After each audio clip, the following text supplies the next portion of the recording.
हाँ, तो आज कौन सा टॉपिक है? हिस्ट्री का। तो हिस्ट्री का आज मैं बता रहा हूँ कि हिस्ट्री का आज है पिछले क्लास में महाजनपद का उदय हो गया। महाजनपद का उदय कैसे हुआ? 16 महाजनपद थे। उसकी जानकारी हमें जैन ग्रंथ और बौद्ध ग्रंथ से मिलती है। बौद्ध ग्रंथ में अंगुत्तर निकाय और महावस्तु आ गया, जैन ग्रंथ में भगवती सूत्र आ गया, और हमें 22 महाजनपदों की जानकारी हमें पाणिनि का अष्टाध्यायी से मिलता है। ठीक है, और उसमें बहुत सारी जानकारी है जो मैंने पिछले वीडियो में बता दिया, जाकर देख लेना। मात्र इसमें बहुत सारे क्वेश्चन बन जाएंगे मतलब महाजनपद में, चाहे वो बीपीएससी हो, बिहार दरोगा हो, यूपीएसआई हो, यूपीपीसीएस हो, कुछ में भी बन सकता है क्वेश्चन। पूछेगा उसी में आपको कंफ्यूज कर सकता है महाजनपद में कि अगर पूछना हो क्वेश्चन तो उसी में कंफ्यूज कर सकता है। या तो राजधानी पूछेगा, अगर बीपीएससी हो तो उसे पूछ देगा कि मध्य की राजधानी, प्राचीन राजधानी क्या थी, चंपा किसकी राजधानी थी, ये सब पूछेगा। जो 16 महाजनपद थी उसकी राजधानी कहाँ है, ये सब मैंने बता दिया पिछले क्लास में। पूछ देगा कि इंडिया के बाहर आज कौन सा ऐसा देश है जो उस समय महाजनपद में था, तो आप बता दोगे कंबोज और गंधार।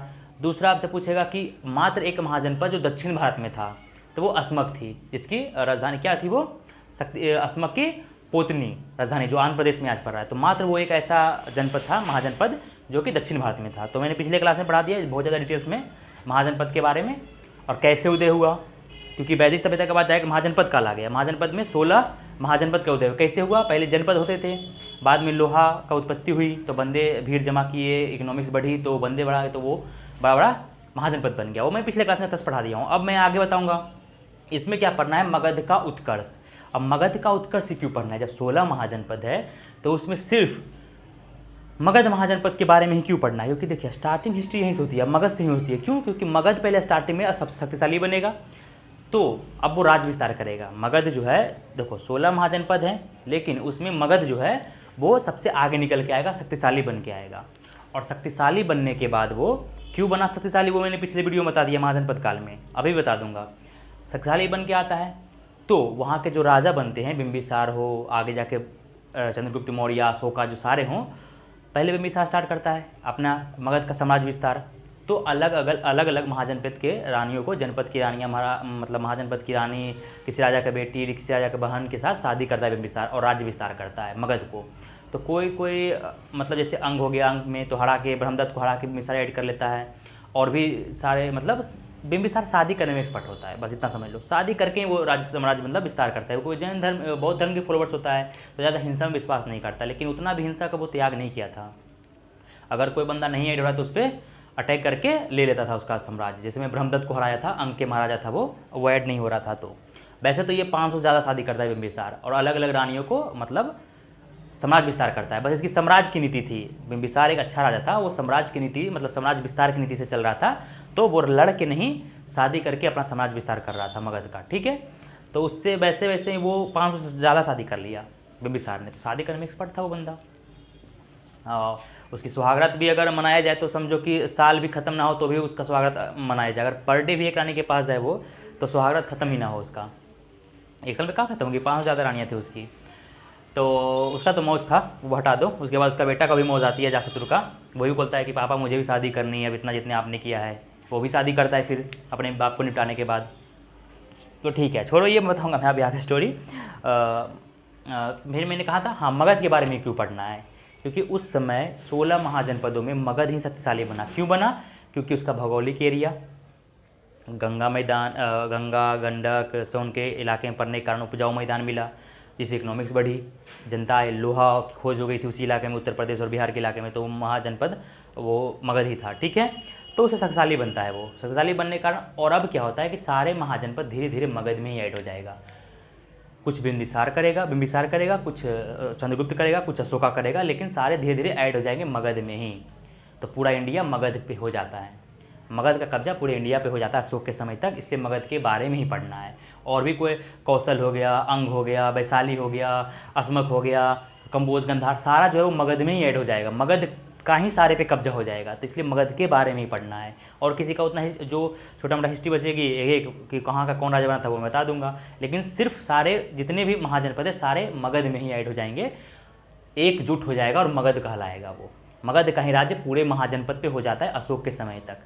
ठीक है, चंद्रगुप्त मौर्य 8 महाजनपद को जीत लेता है, अशोका आता है 16वां महाजनपद को जीत लेता है। तो उस समय पूरा इंडिया एकजुट हो जाता है एक में। तो इसलिए मगध के बारे में पढ़ना है, मगध पे कौन राजा शासन किया, क्या क्या नीतियाँ थी, क्या क्या बंदे थे, उसी के बारे में पढ़ना है। तो आज मगध के बारे में हमने पहले जानकारी, पहला इतिहास में अगर ऐतिहासिक टाइम से देखो तो हर्यक वंश मतलब मगध का हर्यक वंश सबसे पहला वंश था। लेकिन अगर पुराणों के हिसाब से देखो, ओवरऑल पुराणों के हिसाब से, तो हर्यक बृहदत्त वंश जो है वो मगध का पहला राजा था, पहला वंश था, पहला राजा था। ठीक है, मैंने क्या बोला, मेरे बातों पे ध्यान दो। पहले 1 मिनट देख लेता हूँ वीडियो चल रही कि नहीं। चलो चली रही है। अब 1 मिनट ध्यान दो। पहले यहाँ पे लिख लो मगध का उत्कर्ष, क्योंकि मगध के बारे में पढ़ना है। सारे महाजनपद मगध में ही ऐड होने वाले हैं, तो मगध के ही बारे में पढ़ना है और मगध के राजा महाराजा के बारे में पढ़ना है, कौन कौन से स्टार्टिंग से लेके अभी तक का राज किया मगध में। ठीक है, तो मगध का उत्कर्ष लिख लो, क्योंकि 16 महाजनपदों में महाजनपद के बाद मगध का उत्कर्ष स्टार्ट होता है, क्योंकि 16 महाजनपदों में मगध ही सबसे स्ट्रॉन्ग था और इसी में सारे ऐड हो जाते हैं। तो इसी की नीतियाँ, इसी के राजा के बारे में पढ़ेंगे। मगध का उदय या उत्कर्ष। मगध का उदय कैसे हुआ मैंने नहीं बता दिया, कैसे शक्तिशाली बना, क्योंकि इसका इलाके में लोहा को मिल जाने से बहुत अच्छे तरह के तलवार यूज़ करना, युद्ध में हाथियों उतारना, अच्छे अच्छे रथ का यूज़ करना, एक से एक गोला फेंक के हथियार यूज़ करना, तो ताकतवर ये हो गया था सारे महाजनपदों में। और इकोनॉमिक्स तो ताकतवर थी, इकोनॉमिक्स बढ़ने से आपको सैनिक सहायता मिलती है, सैनिक सहायता मिलने से आप ताकतवर बनोगे, जिसके वजह से सैनिक वो ताकतवर होगा। तो वो मैं बता दिया कि मगध क्यों ताकतवर था। ठीक है, पिछले वीडियो में बता दिया हूँ। तो मगध में ही सारे ऐड हो जाएंगे धीरे धीरे, इसलिए मगध के राजाओं के बारे में ही पढ़ना है। तो मगध का उदय लिख लो, हेडिंग मगध का उदय।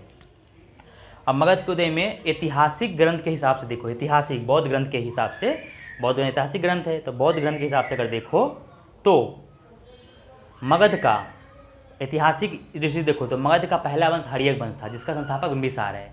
लेकिन ओवरऑल देखो पुराणों के हिसाब से तो बृहदत्त वंश से भी पहले बृहदत्त वंश था, जिसका संस्थापक बृहदत्त ही था। उसी का बेटा जरासंध होता है, जो महाभारत में इसका उल्लेख है। जरासंध, इसको भीम चीर के फेंक देता है ऐसे जरासंध को, और फिर वो ऐड हो जाता था। तो कृष्ण भगवान के बताने से वो भीम उसका फिर वध करता है जरासंध को। वही जरासंध उसका बेटा होता है बृहदत्त का, पुराणों के हिसाब से। तो आज हम पुराणों के हिसाब से स्टार्टिंग से पढ़ेंगे। अगर लिखा है कि ऐतिहासिक दृष्टि से सबसे पहले मगध का वंश कौन सा था, अगर बृहदत्त वंश रहे तो बृहदत्त वंश ही मारना, अगर बृहदत्त वंश ना रहे तो हर्यक वंश मारना। ठीक है, बस इतना ही सिंपल है।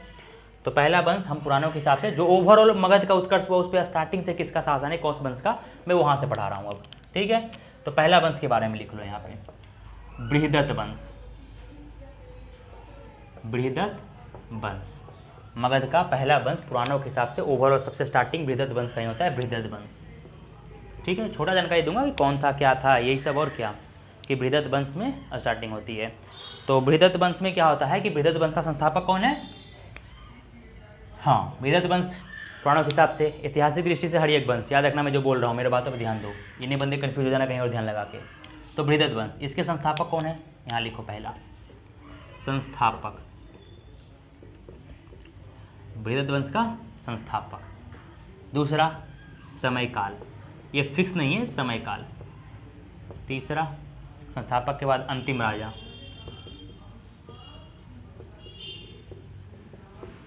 और क्या बता दूं, पुराणों के हिसाब से नहीं पता चलता इस वंश के बारे में। ठीक है, तो बृहदत्त वंश के संस्थापक है स्वयं बृहदत्त। याद रखना, बृहदत्त खुद। बृहदत्त का बाप होता है वसु। याद रखना मैं क्या बोल रहा हूँ, बृहदत्त का बाप होता है वसु। मैं यहाँ राजधानी भी लिख देता हूँ कि बृहदत्त वंश का जो मगध का पहला राजधानी गृहब्रज होती है। यहाँ राजधानी भी लिख दूंगा मैं, सबको दिख रहा है ना वीडियो में मैं क्या लिख रहा हूँ। इतिहास में ली महाजनपद से स्टार्ट हो रही है, प्राचीन का बौद्ध धर्म को, जैन धर्म, इस सारे में बता दिया हूँ। मेरी स्टार्ट यहीं से स्टार्ट होती है। अब बृहदत्त वंश आ गया मगध पे, अब मगध पे आ गया बृहदत्त वंश, जो पुराणों के हिसाब से है, महाभारतों के हिसाब से। तो उसकी टाइम पीरियड थी 1700 BC से लेके 682 BC, ऐसे बताया जाता है। कोई इसको फिक्स मत माना, कहीं पूछेगा नहीं ये। ठीक है, तो इसके बारे में नहीं पूछेगा, लेकिन मैं डिटेल से जानकारी दे देता हूँ। पूछेगा हर्यक वंश से, क्योंकि इसकी जो है ना वो ऐतिहासिक नहीं है, पुराणों के हिसाब से है। तो याद कर लेना, पूछ भी सकता है, कुछ भी पूछ सकते हैं आजकल। तो बृहदत्त वंश के संस्थापक बृहदत्त था। ठीक है, बृहदत्त के बाप का नाम वसु था, जिसने गृहब्रज यानी राजगृह, गृहब्रज को पुराने मतलब राजगृह को पुराने ज़माने में गृहब्रज भी बोला जाता था, और आज राजगीर है बिहार का। तो गृहब्रज की जो स्थापना की ना, जो सिटी बसाया, वो बृहदत्त का बाप वसु ही ने बसाया। ठीक है, तो ये भी याद रखना कि अगर किसी को जैसे मालूम ना हो या पूछ भी दे कि गृहब्रज जो राजगृह है उसकी स्थापना किसने की, जैसे बहुत सारी सिटी का कोई स्थापना करता है ना, आगे बताऊंगा। तो उसकी गृहब्रज की स्थापना की, जो मगध का पहला राजधानी था, तो वसु, जो कि बृहदत्त का बाप था। ठीक है, लेकिन बृहदत्त वंश का संस्थापक बृहदत्त ही था। समय 1700 BC, शायद वैदिक सभ्यता से लेके 682 BC बौद्ध धर्म तक, ठीक है। अंतिम राजा बृहदत्त का बेटा का क्या नाम था, ये भी लिख लो। बृहदत्त के बेटा का नाम जरासंध था, ठीक है। बृहदत्त हो गया, यहाँ पर मैं लिख देता हूँ बृहदत्त का बेटा का नाम, नीचे मैं लिख दूंगा, पहले ही लिख लो। अंतिम राजा रिपुंजय। अब बृहदत्त वंश है तो पहला राजा तो बृहदत्त हो गया है संस्थापक, और अंतिम राजा भी तो होगा, तो लिख लो रिपुंजय, नॉलेज के लिए पूछ भी सकता है। राजधानी मगध का ही सबसे पहला राजधानी गिरिब्रज थी। गिरिब्रज को ही उस समय राजगिरी बोला गया, क्योंकि ज़्यादा राजाओं का घर वहीं पे हुआ करता था। राजगिरी, राजाओं का घर होने का राजगिरी, और आज का वो बिहार में राजगीर कहलाता है, ठीक है। तो मगध का ही अगर पूछ देगा क्वेश्चन ये कि मगध का सबसे प्रारंभिक राजधानी क्या थी, तो गिरिब्रज, और बृहदत्त वंश का भी राजधानी क्या थी, गिरिब्रज, ठीक है। इसे राजगृह भी बोला गया है, राजगृह भी कहीं भी आ सकता है, और आज का राजगीर है, ठीक है। गिरिब्रज की संस्था मतलब बसाया कौन, इसका मतलब गिरिब्रज जो सिटी है किसने बसाया, तो बृहदत्त का बाप नाम था वसु, लिख लेना, ठीक है, वसु। और बृहदत्त के पुत्र का नाम क्या था, बृहदत्त के, यहाँ लिख लो, यहाँ एक और स्टार मारो, या फिर मैं लिखा क्यों ना हो, लिख लो ऐसे ही। बृहदत्त के पुत्र का नाम जरासंध था, वही जरासंध जिसे कोई नहीं मार सकता था, 100 राजाओं को बंदी बना लिया था जरासंध ने, और कृष्ण की नीति से मारा गया। कृष्ण भगवान डर के भागे थे उसी कारण युद्ध में, जब लड़ाई हुआ था जरासंध से। वैसे तो जरासंध को बहुत टाइम हराए हैं कृष्ण भगवान, लेकिन जब अटैक करते हैं मगध पे कृष्ण भगवान, तो जरासंध वहाँ पे ताकतवर हो जाता है, ठीक है। और ताकतवर हो जाने के कारण तो कृष्ण भगवान चाहते तो हरा देते जरासंध को, लेकिन वो हम लोग को सिखाए कि जहाँ आप कमज़ोर हो रहे हो, जहाँ आप कमज़ोर पड़ रहे हो, वहाँ से आपको भागना ही चाहिए। ऐसा नहीं कि आप बहादुर हो, शेर हो, भाई हम अकेले हैं तो मार देंगे, लड़ ले, आजा लड़ ला, आप भी मरोगे, आपके साथ जितना सेना सैनिक है सब भी मरेगा। तो ऐसा नहीं दिखाना है। कृष्ण भगवान वही भी दिखाया कि जरासंध को चाहते तो वो अकेले हरा सकते थे, लेकिन वहाँ पे वो भाग गए, इसलिए वो भगोड़ा कहलाए। इसलिए आप हमेशा अक्सर महाभारत में दुर्योधन के मुँह से, शकुनी के मुँह से, या बहुत सारे के बंदों के मुँह से आप सुनते रहोगे भगोड़ा कृष्ण। क्यों, उसी समय से नाम रखा है भगोड़ा कृष्ण, क्यों, क्योंकि जरासंध के समय ये थोड़ा सा कमज़ोर पड़ गए थे, तो ये अटैक नहीं किए, वहाँ से भाग गए, और जैसे ही जरासंध फिर द्वारका पे अटैक करता है तो उसे हरा देते हैं। तो ये हम लोग को सीख मिलती है कि कृष्ण भगवान ने भी ऐसा किए थे कि अगर आप कहीं कमज़ोर पड़ रहे हो तो वहाँ पे किसी तरह से आप बच के निकलो, जब आपका टाइम आएगा तो आप हरा देना उसे, क्या दिक्कत है। यही सीख मिला है। नहीं तो वो अगर कृष्ण भगवान वहाँ पे लड़ जाते जरासंध से तो वो तो भगवान थे, वहाँ से बच जाते, हरा देते उसे। लेकिन आप भी ऐसे बहादुरी करोगे तो आजकल ज़माने में तो थपिया के निपटा देगा बंदा आपको, इसलिए कृष्ण भगवान को दिया ऐसा टाइम, ठीक है। तो वसु था और जरासंध बृहदत्त का पुत्र था, ठीक है, जो कि एक अच्छा ताकतवर सम्राट था। महाभारत के समय में जो पूरे महाभारत में दो ही मतलब जनपद ताकतवर कहलाता था, महाभारत के काल में बता रहा हूँ। हस्तिनापुर तो थी ही, लेकिन वो मगध और द्वारका से नहीं ताकतवर थी, द्वारका और मगध ज़्यादा ताकतवर था, ये दोनों ज़्यादा टक्कर चलता था, ठीक है। क्योंकि जरासंध को कोई हरा नहीं पाता था मल्लयुद्ध में, और उससे मल्लयुद्ध फिर भीम करता है तो भीम चीर के फेंकता है बार बार। कृष्ण भगवान बताते हैं कि ऐसे फेंको, ऐसे मत करो क्योंकि ये सड़ जाएगा, ऐसे करके ऐसे फेंक दो। फिर भीम के कारण मार देता है, फिर 100 राजाओं को छोड़ देता है, और ये तो महाभारत में बता दिया हूँ मैं। और फिर युधिष्ठिर सम्राट बन जाता है। तो यही हुआ। अब मैं बिंबिसार बृहदत्त वंश के बारे में बता रहा था। संस्थापक बृहदत्त हो गया, समय इतना, अंतिम राजा रिपुंजय, राजधानी गिरिब्रज हो गई, ठीक है। अब क्या बताऊँ इसमें, जरासंध था बृहदत्त का पुत्र ही, ये पुराणों के हिसाब से हो गया है। अब चलो इतना ही लिख लो, मैं मिटा दे रहा हूँ, इतना हो गया, अब मैं मिटा दूँ। और तो इसमें कुछ भी नहीं है, अंतिम राजा हो गया, संस्थापक हो गया, समय पीरियड, ये राजधानी, इसका बाप का नाम वसु था जिसने गिरिब्रज राजधानी बनाई। मगध का पहला राजधानी गिरिब्रज या राजगीर ही थी। अब देख लो कि मगध पे कौन कौन से वंश ने शासन किया है कंटिन्यू, ठीक है, ये भी लिख लो कि मगध पे कौन कौन से वंश ने कंटिन्यू शासन किया है, ठीक है। मगध पे शासन करने वाले वंश, ठीक है, मैं इंक भर लेता हूँ, करने वाले वंश।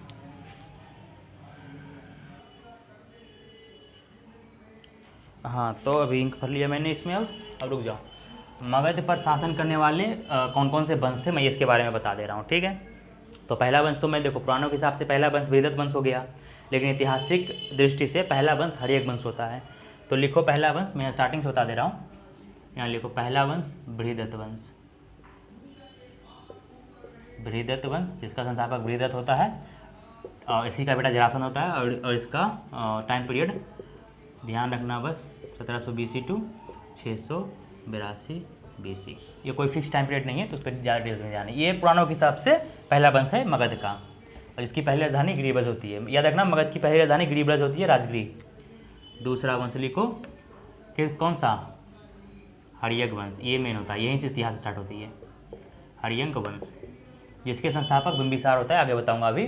और इसका टाइम पीरियड जो होता है इसका ये होता है 544 ईसा पूर्व से, मतलब BC ईसा पूर्व से 412 BC तक। ठीक है, हर्यक वंश। ऐतिहासिक दृष्टि से सबसे पहला मगध का जो वंश होता है वो हर्यक वंश होता है, मैं बार बार बोल रहा हूँ। इतिहास दृष्टि से तीसरा हर्यक वंश से आ गया शिशुनाग वंश, दिख तो रहा है ना, शिशुनाग वंश। अब देखो शिशुनाग वंश का टाइम पीरियड क्या हो गया, तो 412 BC से। शिशुनाग वंश का संस्थापक शिशुनाग होता है। ठीक है, अंतिम शासक नंदीवर्धन, टाइम पीरियड 412 BC से 300 टू 344 BC, ईसा पूर्व है। सारे ईसा मसीह जन्म के पहले की काल है ये। ठीक है, इसलिए मैं इतिहास जो है वो कंटिन्यू बता रहा हूँ स्टार्टिंग से, पूरा पाषाण काल से लेके, पाषाण काल जहाँ मानव मांस खाता था, पत्थर फोड़ता था, कुछ भी किसी को ज्ञान नहीं थी, वहाँ से लेके आज तक यहाँ पहुँच गया हूँ। 25 लाख BC से लेके आज यहाँ 412 BC तक पहुँच गया हूँ। अभी इसके आगे आधुनिक तक पहुँचना है, अभी आज तक पढ़ना है इतिहास। शिशुनाग वंश संस्थापक शिशुनाग हो गया, इतना हो गया। शिशुनाग के बाद क्या है, शिशुनाग वंश के बाद नंद वंश, नंद वंश के नंद वंश संस्थापक महापद्मनंद होता है। 344 BC टू 321 BC, 321 ईसा पूर्व तक। पांचवा वंश लिख लो, पांचवा वंश मौर्य वंश, मौर्य वंश संस्थापक चंद्रगुप्त मौर्य, द ग्रेट सम्राट, बताऊंगा उसके बारे में। मौर्य वंश का टाइम पीरियड 321 BC में ये राजा बनता है टू 185 BC। अंतिम बृहदत्त होता है, बृहदत्त ही अंतिम वंश होता है इसका, ये बृहदत्त नहीं, ये अंतिम वाला इसी के वंश का होता है। 10 राजाओं ने राज करता है, आगे बताऊंगा। छठा वंश के बारे में लिखो, वैसे मेनली यही 5 वंश है जो मगध पे राज करता है, वैसे और भी है। इसके बाद ये आएगा पुष्यमित्र शुंग वंश। ठीक है, याद रखना है, तो टाइम पीरियड कंटिन्यू याद है, कोई ट्रिक नहीं। शुंग वंश याद ही करना है, अब मगध पे राज करने वाला स्टार्टिंग से, तो यही रखो पुष्यमित्र शुंग। टाइम पीरियड 187 से मतलब 185 टू, और भी होता है बहुत टाइम तक, मतलब 385 टू 1 ईस्वी कर दो, और या फिर 78 ईस्वी कर दो, 78 ईसा पूर्व। ठीक है, 185 से 78 ईसा पूर्व तक, मतलब फिर बता दूंगा। अभी वैसे मेनली इतना ही तक याद रखो, मौर्य वंश तक। ठीक है, इसका शुंग वंश के लिए शायद इसने राजधानी भी बदलते रहता है ये लोग, तो इसके लिए ऐसे है। इसके बाद शुंग वंश है, फिर 7वां वंश शुंग वंश के बाद फिर लिख लो कण्व वंश। इसके शुंग वंश संस्थापक पुष्यमित्र शुंग, कण्व वंश संस्थापक ये होता है वासुदेव। फिर 7वां के बाद 8वां सिमुख होता है, फिर सातवाहन वंश का। लेकिन ये आंध्र का सातवाहन होता है, आंध्र प्रदेश में इसकी होती है आंध्र सातवाहन वंश। ठीक है, सारी ये सब BC तक ही रहते हैं। टाइम पीरियड में अभी बताऊंगा नहीं इसका, क्योंकि सब टाइम पीरियड से याद करने से कोई मतलब है नहीं। अभी शुंग वंश भी ज़्यादा नहीं होता है, ये मेन आप मिटा दो, बस इतना ही वंश राज करता है, और स्टार्टिंग नहीं कंटिन्यू, ये यहाँ से हट जाती है। सातवाहन वंश ये थोड़ा दक्षिण में चले जाते हैं, शुंग वंश तक रहता है। ठीक है, शुंग वंश तक याद रखो 185 ईस्वी से लेके कितने 78 ईसा पूर्व तक। ठीक है, 185 से लगभग 78 ईसा पूर्व भी रहता है। ठीक है, तो आप इतना लिख लो 185 BC टू 78 या 76 BC। ठीक है, कण्व वंश को भी 76 BC से सिमुख जब हटा के बैठ जाता है वो गद्दी पे। सातवाहन वंश का फिर चलता है राज, तो सातवाहन वंश को मिटा देना। कण्व वंश, सातवाहन वंश याद रखो आप। ठीक है, इतना मेनली आप मौर्य तक याद रखो। ठीक है, मेनली तक मौर्य वंश होता है 5 वंश। और अगर पूछेगा ऐतिहासिक दृष्टि से हर्यक वंश सबसे प्रथम आ जाता है। अब हर्यक वंश के बारे में, बृहदत्त वंश के बारे में तो पढ़ लिया हमने, कौन कौन शासन किया मगध पे, ये भी वंश के बारे में पढ़ लिया। अब एक करके सारे वंश के बारे में जान लेंगे थोड़ा थोड़ा, जो मेन है इंपॉर्टेंट है। तो पहला यहाँ पे बृहद्रथ वंश पढ़ लिया पहला। ये दूसरा लिख लो, दूसरा हर्यक वंश, थौ नहीं है ये, हर्यक वंश। किसी को कुछ समझना है कमेंट में तो बताना, ठीक है।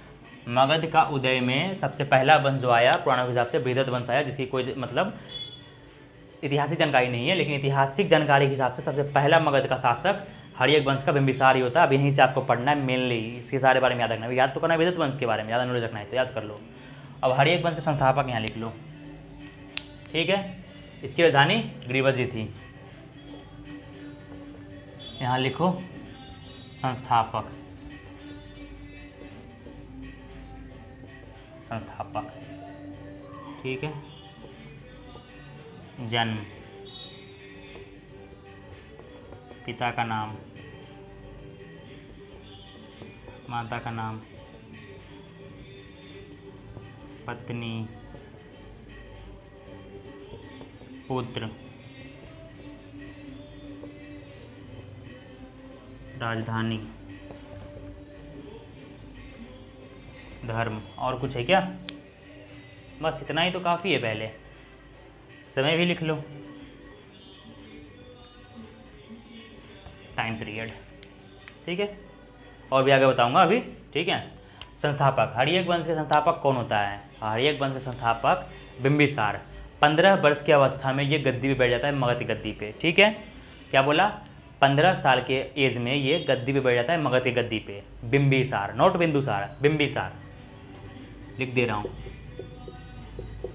बिंबिसार जो हर्यक वंश का संस्थापक होता है, बिंबिसार 15 वर्ष की अवस्था में, 15 वर्ष के आयु में ये गद्दी पे बैठ जाता है, मगध की गद्दी पे। इसके पिता का नाम, इसका जन्म कब हुआ है? 558 में, 558 BC में, बिफोर क्राइस्ट, ईसापुर में। इसके मैं बता दिया हूँ ईसापुर में क्या अंतर है कि ईसापुर में सालों की गिनती उल्टी चलती है। 558 के बाद 559 आएगा, 560 आएगा, ठीक है। हाँ ठीक लिखा है ना? हाँ, 558 के बाद नहीं, उल्टी चलती है ना, 59 नहीं आएगा, ये उल्टी। बिफोर क्राइस्ट मतलब उल्टा चलता है, गिनती उल्टी। 558 के बाद 557, 557 के बाद 556, 55, 54, 53, 52, 51, 58 ऐसे आएगी, ठीक है। उल्टी चलेगी गिनती BC में। पिता का नाम, ये महात्मा बुद्ध के समय के हैं, ये सब जो है ना हर्यक वंश के बिंबिसार, महात्मा बुद्ध के टाइम पीरियड के हैं ये सब, ठीक है। महात्मा बुद्ध समय उसमें जिंदा थे। महात्मा बुद्ध जब रास्ते में जाते रहते तो इनवाइट भी करता है, ये महात्मा बुद्ध आने से मना कर देते हैं, तो ये ज़्यादा फोर्स भी नहीं करता है महात्मा बुद्ध को। ये अच्छा एक बिंबिसार था, न्यायपालक। इसके समय प्रजा बहुत खुशहाली थी, मगध एक से अच्छा से एक इकोनॉमिक्स पावर थी, अच्छा बंदा था ये बिंबिसार, मतलब अच्छा नीति थी। बस शादी करने में से बहुत इंटरेस्ट था, बहुत शादियाँ करता था ये, मज़े लेता था बहुत ज़्यादा। अब जन्म 558 BC में हुआ था इसका, ठीक है। अब पिता का नाम क्या था? पिता का नाम भाटिया, याद रखना, भाटिया। पिता का नाम कोई बताएगा नहीं। माता का नाम बिंबी, इसी के नाम से इसका नाम बिंबिसार पड़ा। माता का नाम बिंबी, इसी के नाम से बिंबिसार पड़ा। पत्नी, ओ भाई पत्नी का कितना नाम बताऊँ मैं? पत्नी का 500 पत्नी से ज़्यादा है इसकी। इतिहास में लिखा गया 500 से ज़्यादा शादियाँ इसने किया था, और सारे को समाज विस्तार के हिसाब से। जिसके घर में मतलब ऐसा ये चुन के शादी करता था ना, जिसकी कि ना कोई भाई हो ना कोई अगला उसका उत्तराधिकारी बेटा हो, अकेले एक लड़की हो, और सब लड़की खोज के ये शादी कर लेता था। इससे समाज विस्तार होता था, और अगला जब उसके बाप मर गया उस राज का, तो इसके जो राज है उसका इसके अंडर हो गया, ठीक है।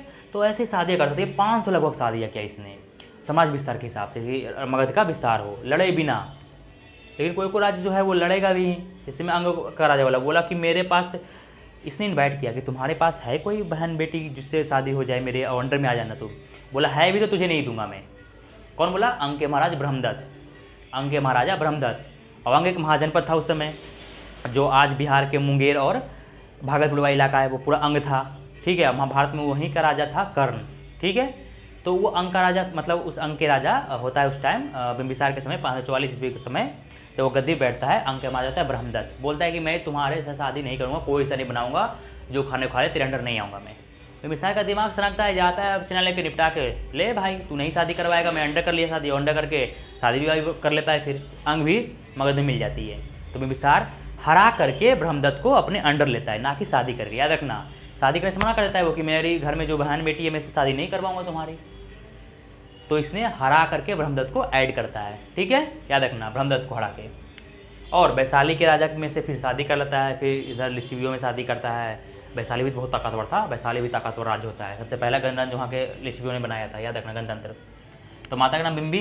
पत्नी, पहली पत्नी, देखो मेन 3 पत्नी है, मुख्य 3 पत्नी का नाम इसमें है महाकोसला, क्षेमा और चेलना। ये 500 में से 3 मुख्य पत्नी है। पहली पत्नी का नाम महाकोसला है। महाकोसला जो थी वो कौशल नरेश प्रसेनजीत की बहन थी। महाकोसला, प्रसेनजीत भी ताकतवर बंदा होता है कौशल का, और शादी कर लिया तो कौशल भी इसके अधीन स्वीकार कर लिया, बिंबिसार के अधीन मगध में ऐड हो गया।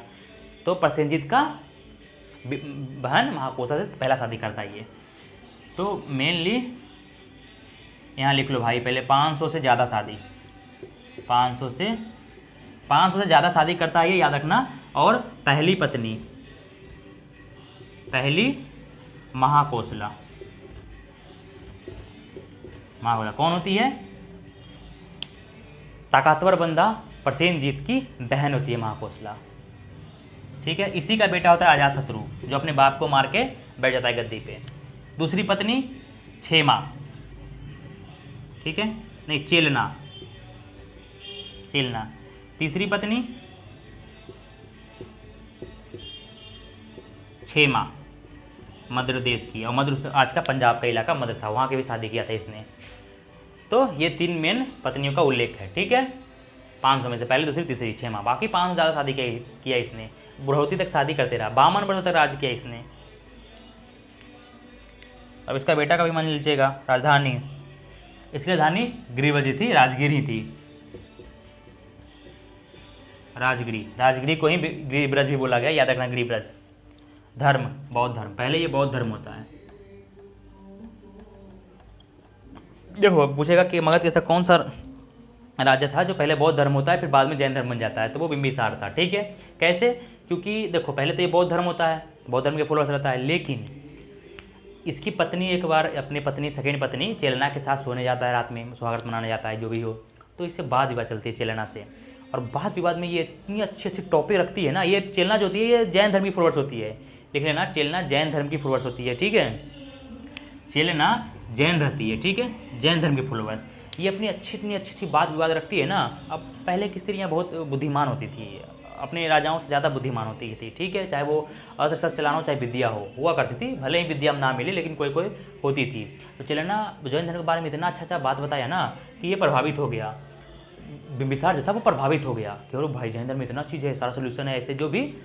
तो ये भी बंदा अपनी बीवी की बात मान के जैन धर्म में कन्वर्ट हो जाता है, और जैन धर्म में कन्वर्ट होने के बाद ये अपनी राजधानी मगध से हटा करके उज्जैन कहाँ रहता है? अवंती राजधानी उज्जैन, मध्य प्रदेश में, तो उज्जैन ट्रांसफ़र कर लेता है।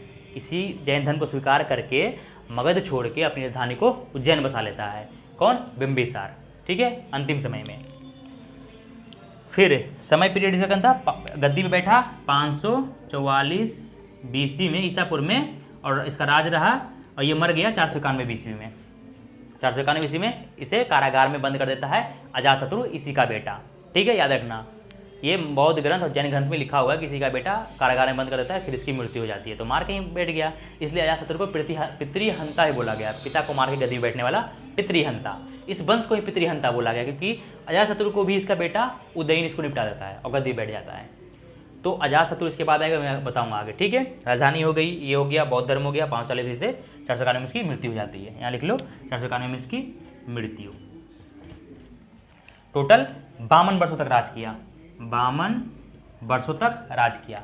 15 वर्ष की एज में मगध की गद्दी पे बैठा और 52 वर्षों तक राज किया। कौन? बिंबिसार।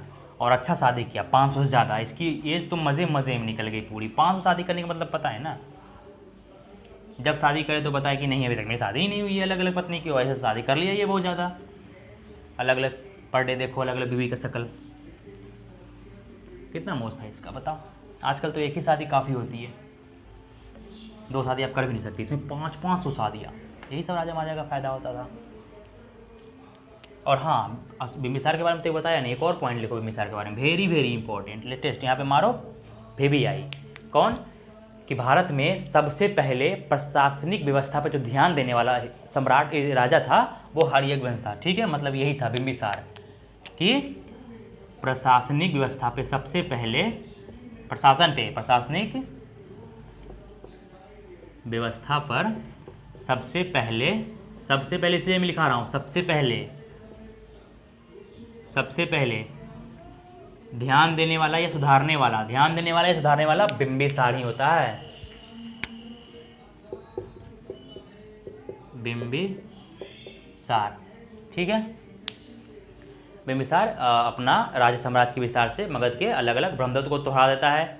फिर हाँ, एक और तो बात बताया नहीं, बिंबिसार ही होता है। और प्रशासनिक व्यवस्था पर ध्यान देने वाला सबसे पहले बिंबिसार होता है, ठीक है। प्रशासनिक व्यवस्था उसे कहते हैं कि न्यायालय भी हो, न्याय व्यवस्था भी हो, प्रजा खुश भी रहे, उसकी प्रशासन की व्यवस्था रहे, रखवाली रहे, सारा चीज़ व्यवस्था जो प्रशासनिक व्यवस्था हो, जैसे में कानून व्यवस्था, न्यायालय व्यवस्था, सारा चीज मस्त था इसमें। इसलिए इस समय मगध बहुत खुशहाल रहता है, बहुत खुश रहता है अपने राजा बिंबिसार के कारण, ठीक है।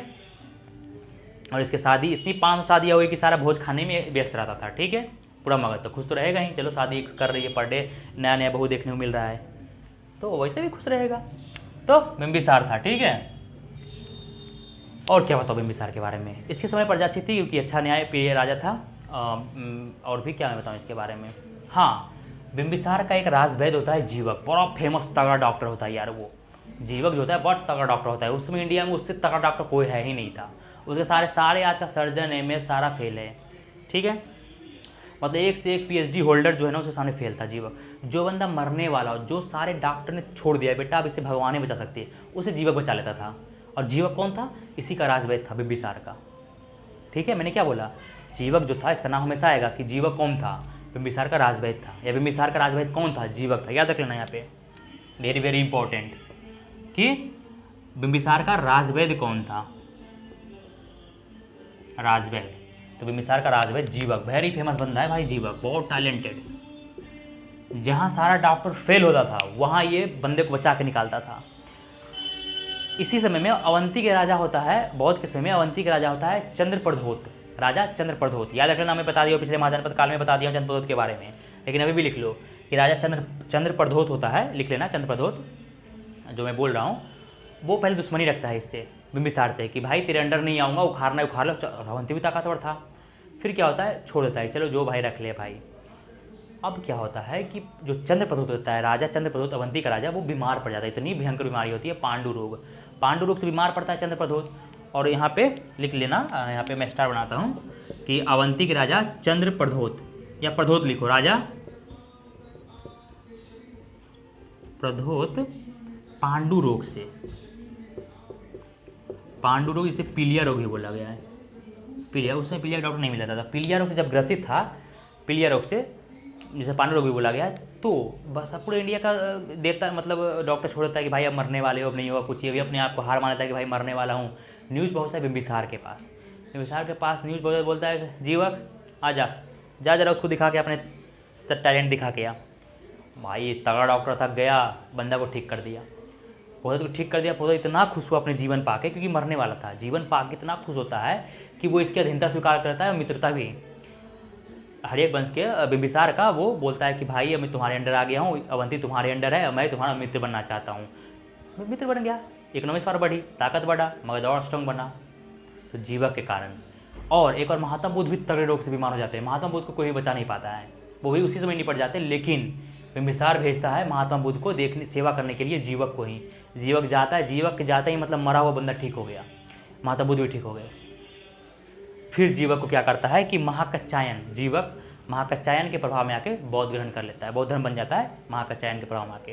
तो देख लेना, जीवक महाकच्चायन के मतलब महाकच्चायन से ये बौद्ध धर्म से चले लेता है। महाकच्चायन याद कर लेना, मैं ज़्यादा लिखाऊंगा नहीं, मैं बोल ही दे रहा हूँ, लिख लेना वीडियो रोक के। तो जीवक महाकच्चायन से बौद्ध धर्म की दीक्षा लेके बौद्ध बन जाता है, ठीक है। और जो राजा बिंबिसार होता है वो जीवक को ही राजा चंद्रप्रद्योत को देखने के लिए, जिसको पीलिया रोग होता है, पांडु रोग पीलिया रोग होता है, और माता बुद्ध को सेवा करने के लिए जीवक को ही भेजता है। जीवक राजवैद्य होता है बिंबिसार का, जो उस समय पूरे इंडिया का सबसे टॉप डॉक्टर होता है। तो बस राजा प्रद्योत को वनडुक से, और क्या मैं इसे बताऊँ। फिर हाँ, ये शादी करता है अलग अलग। महाकोसला प्रसेनजीत की क्या होती है, पहली बीवी लिख लो। अब उसकी बीवी के बारे में, पत्नियों के बारे में थोड़ा लिख लो, क्योंकि साम्राज्य विस्तार तो यहीं से होती है। पत्नियों के बारे में लिख लो। पहला शादी महाकोसला से, कहाँ की होती है? प्रसेनजीत की बहन होती है, ठीक है। प्रसेनजीत की बहन कहाँ की होती है? तो कौशल नरेश प्रसेनजीत की बहन होती है। ये कौशल भी अंडर आ गया, कौशल नरेश कौशल की, ठीक है, प्रसेनजीत की बहन, इसके अंडर आ गया।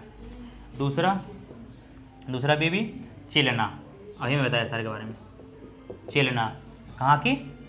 वैशाली की, वैशाली भी इसके अंडर आ गया। वैशाली की राजा चेटक की बहन, नहीं चेटक की पुत्री, चेटक की पुत्री। और महाकोसला तो होती है कौशल का प्रसेनजीत की क्या बहन, लेकिन चेलना होती है वैशाली नरेश चेटक की पुत्री। वो शादी करता है। एक और तीसरी शादी छेमा, छेमा कहाँ की होती है?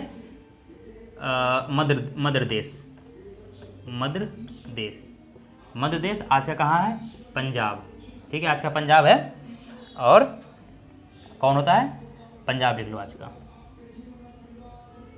ठीक है। पंजाब नरेश की पुत्री छेमा से मध्य देश, उसमें मध्य होता है, मध्य देश की छेमा शादी करता है। ये तो विस्तार हो गया ना साम्राज्य, उधर पंजाब में विस्तार हो गया, इधर आपको इलाहाबाद तक आ गया कौशल नरेश, कौशल तक। उसके बाद आपका क्या, वैसे तो 500 शादी करता है, बहुत विस्तार करता है। इसके बेटा भी आता है तो विस्तार करता है। फिर 8 महाजनपद को जीतने वाला आता है चंद्रगुप्त मौर्य, बताऊंगा उसके बारे में। तो बस, हाँ तो वीडियो कट गई थी, कॉल आ गया था किसी का, वीडियो कट गई थी। तो हर्षवर्धन वंश के बारे में खत्म होगा। बिम्बिसार के बारे में, बिम्बिसार इतना ही था, ठीक है। 3 शादी किया, वैसे 5 ज़्यादा शादी करता है और बहुत शादी करता है। इसका बेटा आज आ जाता है देखे से, अजातशत्रु बोलता है पापा मुझे शादी करना है, अब शादी बहुत कर ली, अब निपटो, हटाओ। तो अपने बाप को निपटा देता है, जेल भेज देता है, कारागार में डाल देता है उसे, फिर वहाँ पे मार देता है इसको, और खुद गद्दी पे बैठ जाता है। कौन? अजातशत्रु। अजातशत्रु किसका बेटा होता है इसमें रानियों में से? तो महाकोसला की बेटा होता है। महाकोसला जैसे शादी अपने बाप को मार देता है ये, इसलिए इसे प्रतिहंता ही बोला गया है। किसे? बिम्बिसार को मार के ये गद्दी पे बैठ जाता है। कब? 491 BC में। जैसे ही ये गद्दी पे बैठता है, गद्दी पे बैठने के बाद इसका नाना जी होता है ना वो प्रसेनजीत, तो गुस्सा आता है उसे, बोलता है कि तू अपने बाप को मारे गद्दी पे बैठ गया। तो वो काशी जो है ना अलग हो जाता है और इससे युद्ध के लिए चुनौती दे देता है अजातशत्रु को। यहाँ लिखो अब अजातशत्रु के बारे में। अजातशत्रु गद्दी पे बैठ जाता है कब? अपने बाप को मार के अजातशत्रु पितृहंता, ठीक है, पितृहंता, ठीक है, गद्दी पे बैठ जाता है ये। इसी का नाम कुनिक भी होता है, ठीक है। अजातशत्रु का नाम ही कुनिक होता है। अगर बता दूँगा, छोटा। और हाँ, अरे बिम्बिसार का एक नाम याद करना कि बिम्बिसार को जैन ग्रंथों में श्रेणिक भी बोला गया है। बिम्बिसार को जैन ग्रंथों में श्रेणिक बोला गया है और उसका नाम खालिसार भी होता है। तो ये भी 2 नाम याद रखना बिम्बिसार का, ठीक है। 1 मिनट रुक जाओ यार, रंग भर लेता हूँ थोड़ा।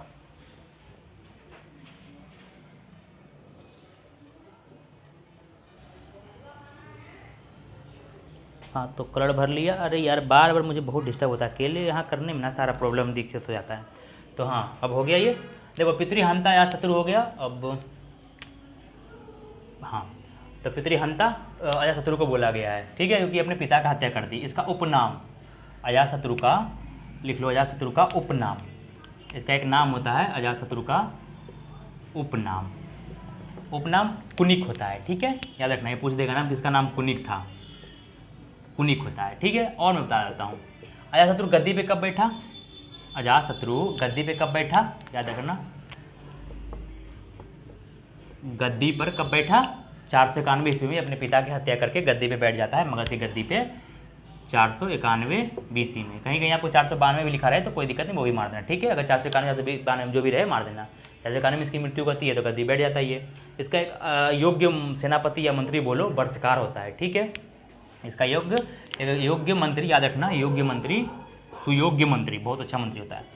सुयोग्य मंत्री इसका होता है वर्षकार, इसका नाम होता है, बहुत साथ देता है इसका, हर जगह पे एडवाइस देता है, हर समय इसका साथ देता है वर्षकार। और वैशाली को जीतने में मेनली इसका ही हाथ होता है, वर्षकार के कारण ही वैशाली को जीता है। वैशाली अलग हो जाती है, अपने पिता के ऐसे मारता है, वैशाली अलग हो जाती है, कौशल अलग हो जाता है। लेकिन कौशल में तो इसके जो नाना जी होते हैं प्रसेनजीत, वो इससे लड़ लेते हैं, लेकिन फिर बाद में संधि होता है। इसके मम्मी की कौशला, महाकौशला होती है अजातशत्रु के, तो बोलती है कि पिताजी ये अपना ही लड़का है, कोई दिक्कत नहीं है, मान लो।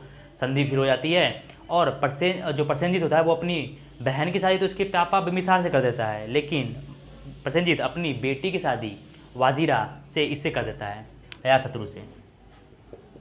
तो संधि हो जाता है, प्रसेनजीत जो होता है राजा, वो संधि कर लेता है इससे अजातशत्रु से और अपनी बेटी से शादी करता है। तो प्रसेनजीत की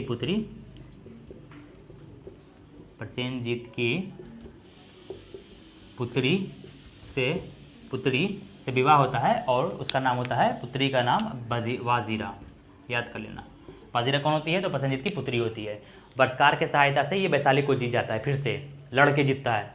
उस युद्ध में अजातशत्रु गोला फेंकने वाला हथियार का यूज़ करता है। आप युद्ध तभी हारोगे जब अगला युद्ध वाला आपसे टेक्नोलॉजी में आगे होगा, तभी आप युद्ध हारोगे। चाहे वो हर जगह युद्ध जितना भी जीता गया ना, बुद्धि से, छल से या टेक्नोलॉजी से, ठीक है। चाहे वो पानीपत का युद्ध क्यों ना हो, उसमें भी 12,000 बंदी चलाता है, तोप चलाता है, पहली बार तोप खाना यूज़ करता है, तोप का बाबर जीत जाता है।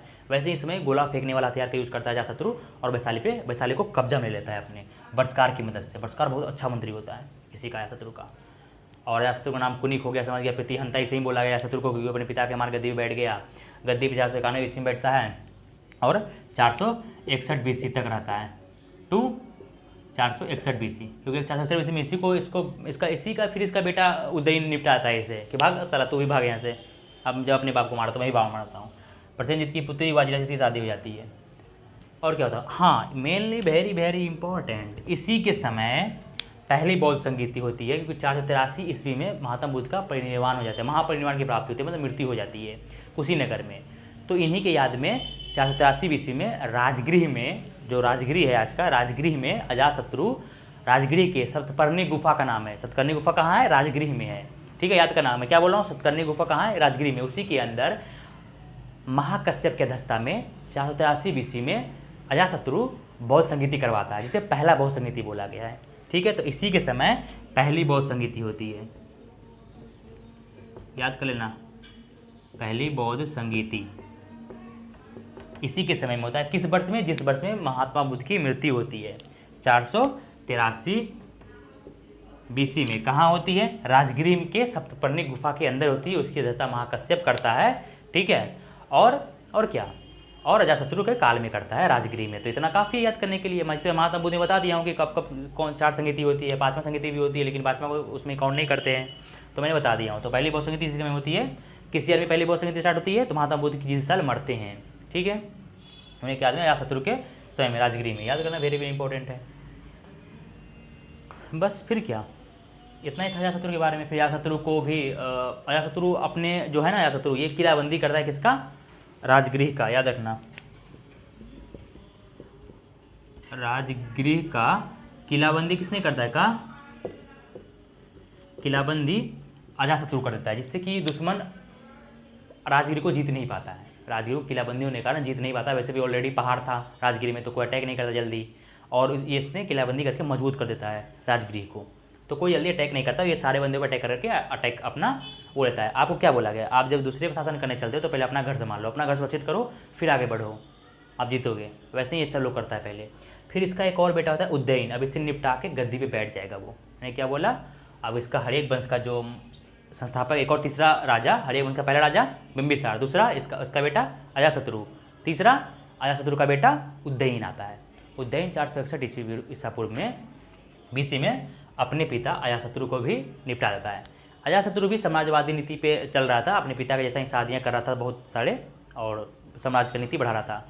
अजातशत्रु युद्ध भी करता था, शादियाँ भी करता था, अपने पिता के रास्ते पे वहीं चलता था, लेकिन अपने पिता को निपटा दिया था, ठीक है, जेल में बंद करके। पता नहीं क्यों, तो उसका दिमाग सनक गया था कि आप बहुत ज़्यादा शादियाँ कर लियो, बुढ़ाते हो शादी करोगे, मेरा इंसल्ट हो रहा है, मेरा शादी करने की एज है और आप शादी कर रहे हो, भागो अब बाहर में, शायद ऐसे निपटा दिया होगा। और क्या, फिर खुद शादी करता है, समाज बढ़ाता है। तो इसी का बेटा उदयन आता है। उदयन बोलता है, पापा जी आप भी तो वैसे ही अपने बाबा, मतलब अपने पापा की शादी कर रहे हो, मेरा भी शादी करो अब। ये भी अपने बाप को निपटा देता है। और अपने बाप को निपटा करके 461 BC में उदयन गद्दी पे बैठ गया, मगध के गद्दी पे बैठा। तीसरा राजा होता है हर्यक वंश का, गद्दी पे बैठा 461 BC में, ईसा पूर्व में उदयन गद्दी पे बैठा, मगध की गद्दी पे राजा बन गया उदयन। अजातशत्रु के बारे में जान गए ना, कुनी का नाम होता है इसका। 491 BC में गद्दी बैठता है, अपने बाप को मार के इसको प्रतिहंता भी बोला गया है। इसका मंत्री का नाम होता है वर्षकार, जिसके कारण ये वैशाली पे जीत जाता है। प्रसेनजीत की पुत्री वाजिरा से इसको शादी हो जाती है, क्योंकि प्रसेनजीत संधि कर लेता है। तो प्रसेनजीत कहाँ का राजा था? कौशल का राजा था। इसकी मम्मी का नाम महाखोसला होती है। पहली बौद्ध संधि तीसरी के समय में होता है 483 BC में। कहाँ होती है? राजगीर की सतकर्णी गुफा में। तो अजातशत्रु के बारे में इतना ही था। अजातशत्रु ने ही किलाबंदी करता है किसका? राजगीर का, जिससे कारण स्ट्रॉन्ग हो जाता है राजगीर, राजधानी इसकी राजधानी भी राजगीर ही होती है। और क्या बताया? और ये भी अपनी पिता के साथ समाजवादी नीति पे शादियाँ करता है बहुत ज़्यादा। वैशाली के युद्ध में ये तोपखाने का यूज़ करता है, जिस कारण ये जीत जाता है। और क्या बताऊँ इसके बारे में? बस इतना ही है। फिर इसको इसी का पुत्र उदयन मार के गद्दी पे बैठ जाता है, मगध की गद्दी पे, और राजा बन जाता है। और अपनी राजधानी और पाटलिपुत्र जो आज पटना है बिहार का राजधानी पटना, उसका जो स्थापना करता है, राजधानी तो बनाता ही है स्थापना करने के बाद, लेकिन उसका स्थापना भी उदयन ही करता है। 461 ईस्वी से लेके 412 ईस्वी के बीच में पाटलिपुत्रा को स्थापना करता है, जो कि गंगा नदी और सोन नदी के संगम पे बना हुआ है पाटलिपुत्रा, जिसके कारण चारों तरफ नदी है तो सुरक्षित है। नदी होता है ना, क्योंकि बिहार में पटना जहाँ है उसके दक्षिण ओर मतलब गंगा नदी है, उसके दक्षिण ओर वैशाली पड़ता है, उसके मतलब हाजीपुर सोनपुर सारा नदी को उस टाइम पड़ता है। तो वो पहले वैशाली था, और उस नदी गंगा नदी के इस समय इस साइड पूरी पटना पड़ता है। और पटना का जो स्थापना किया है पाटलिपुत्रा, उस समय नाम था उदयन ही करता है। ठीक है, तो लिखो, मैं यहाँ मिटा दे रहा हूँ, इतना तो हो गया।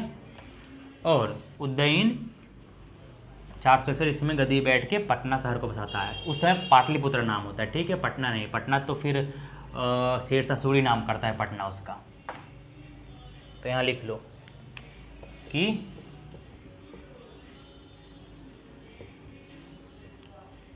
पाटलिपुत्र शहर का स्थापना करता है कौन? उदयन। कौन करता है? यहाँ लिखो, नाम में है उदयन। ठीक है, जो कि गंगा और सोन और गंगा नदी के संगम पे होता है। ठीक है, जो सुरक्षित होता है चारों तरफ से, उसको ही अपनी राजधानी बना लेता है, और उससे ही अपनी राजधानी बनाता है। पाटलिपुत्रा को ही राजधानी बना लेता है। यहाँ पे लिख लो कि उदयन की राजधानी कहाँ थी, तो ये राजगीर से पाटलिपुत्रा ट्रांसफ़र कर लेता है, राजधानी पाटलिपुत्रा। लिख लो यार, मैं इतना लिखाने नहीं लगता हूँ। ठीक है, मुझे पाटलिपुत्रा लिखने में बताओ कन्फ्यूजन होती है। पाटलिपुत्र राजधानी कर लेता है। ठीक है, और ये भी सुरक्षित हो जाता है। उसी समय से फिर पाटलिपुत्र राजधानी, कहीं राजगिरी कहीं वैशाली, आगे जाके बताते रहूँगा अभी सारे। तो ये हरियक वंश का तीसरा राजा उदयन होता है। ठीक है, उदयन जैन धर्म का पहले फॉरवर्स होता है। ठीक है, नहीं उदयन नहीं, अजातशत्रु पहले जैन धर्म का फॉरवर्स होता है, लास्ट में वो बौद्ध धर्म एक्सेप्ट कर लेता है, अजातशत्रु। ठीक है, फिर ये जैन धर्म का फॉरवर्स होता है। याद रखना, ये धर्म इसका जैन धर्म होता है।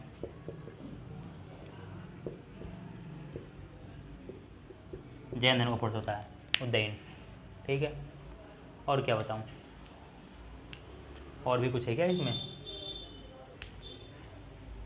और क्या नहीं है। फिर इसका बेटा जो आता है नागदशक, वो अपने बाप को नहीं मारता है, वो एक अयोग्य राजा होता है नागदशक, और उसका अमात्य शिशुनाग होता है, जो इसको अपदस मतलब हटा के गद्दी से खुद मगध की गद्दी बैठ के शिशुनाग वंश का स्थापना करता है। ठीक है, तो इतना ही था 461 ईस्वी में। फिर इसके बाद इसका 3 पुत्र होता है, इसका 3 पुत्र होता है। ठीक है, 3 पुत्र में अंतिम पुत्र नागदशक होता है।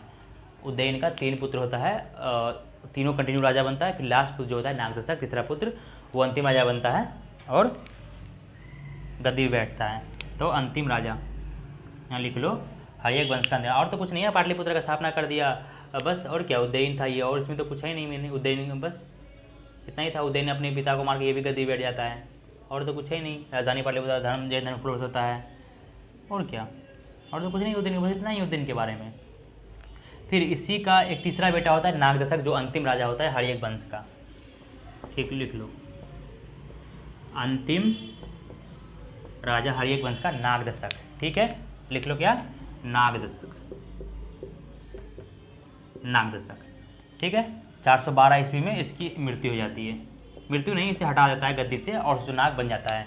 तो इस वंश का स्टार्टिंग 544 BC से लेकर 412 BC तक रहता है। हरियक वंश खत्म हो गया।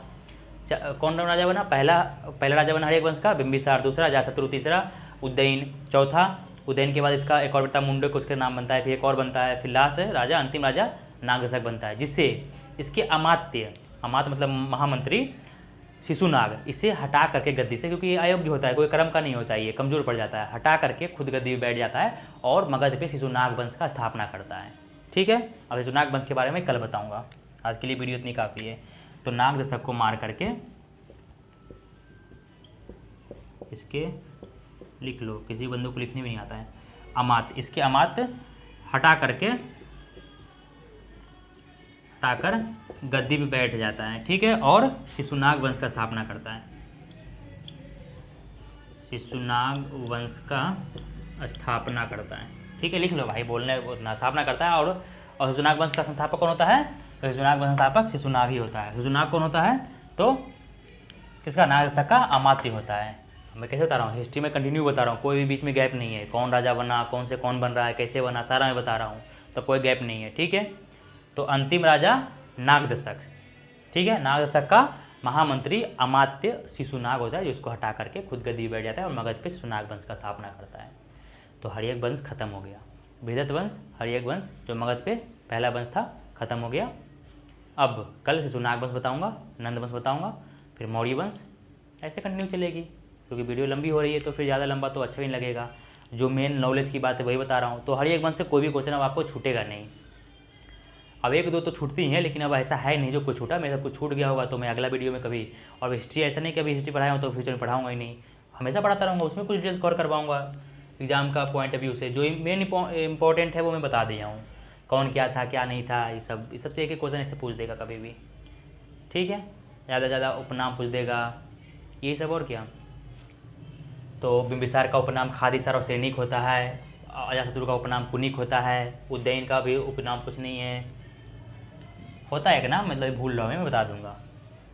राजधानी पाटलिपुत्र किसने बनाया, राजधानी पूछ देगा कि किस राजधानी कहाँ पे थी, मगध की पहली राजधानी कहाँ थी, अंतिम आया। तो जो भी बना हर्यक वंश से और बृहद्रथ वंश से, मैं मगध की स्टार्टिंग से बता रहा हूँ, बता दिया हूँ।